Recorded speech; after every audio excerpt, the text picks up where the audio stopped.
दोस्तों, आज मैं आपको द्वापर युग के एक प्रसंग के बारे में बताऊंगा। क्यों द्रौपदी के 5 पति थे। प्रसंग अच्छा लगे तो लाइक, शेयर, सब्सक्राइब और बेल आइकन को भी जरूर दबा दें। कृपया अंत तक बने रहें। पांचाल राज्य के राजा द्रौपद ने अपनी बेटी द्रौपदी का स्वयंवर अपनी राजधानी कौपिल्य में रखा था। शर्त थी कि जो भी व्यक्ति पानी में छवि देखकर ऊपर घूमती हुई मछली की आंख का निशाना लगाए, उसी से द्रौपदी का विवाह होगा। स्वयंवर में तमाम राजा पहुंचे, हिस्सा लिया और असफल हुए। आखिर में ब्राह्मण वेश में 5 भाई संग पहुंचे। अर्जुन ने यह कारनामा कर दिया। द्रौपदी ने उनके गले में वरमाला डाल दी। द्रौपदी को लेकर अर्जुन पहुंचे कुंती के पास और कहा कि भिक्षा ले आया हूँ। कुंती ने यह जाने बिना कि भिक्षा क्या है, अर्जुन से कहा कि उन्हें 5 भाइयों में बांट लो। यह इस तरह से द्रौपदी 5 भाइयों की हो गई थी। ऐसे में सवाल उठता है कि आखिर क्यों द्रौपदी के 5 पति हुए, वह भी तब जबकि महाभारत की कथाओं के मुताबिक द्रौपदी सामान्य स्त्री नहीं थी, वह तो यज्ञ से जन्मी थी। उन्हें माँ काली का अवतार माना जाता था।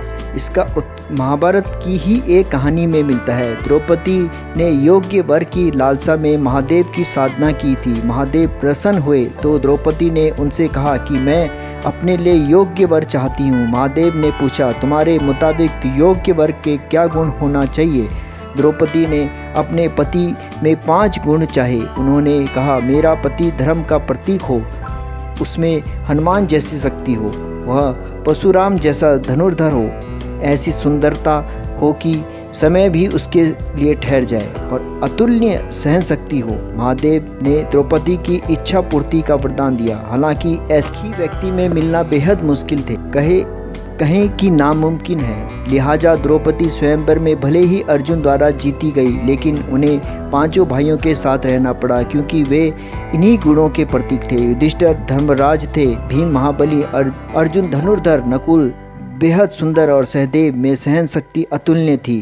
द्रौपदी का वरदान ही उनके लिए अभिशाप बन गया। द्रौपदी के लिए यह गर्व भी था कि उनकी मनोकामना के सभी गुण उनके पतियों में थे, लेकिन यह दुर्भाग्य भी था कि वे एक में नहीं बल्कि 5 अलग लोगों में थे। द्रौपदी को जब 5 भाइयों में बांटे जाने की बात पता, उन्हें भी अपने वरदान का एहसास हुआ। लिहाजा उन्होंने इसे अपने ही तप का फल मानकर स्वीकार कर लिया।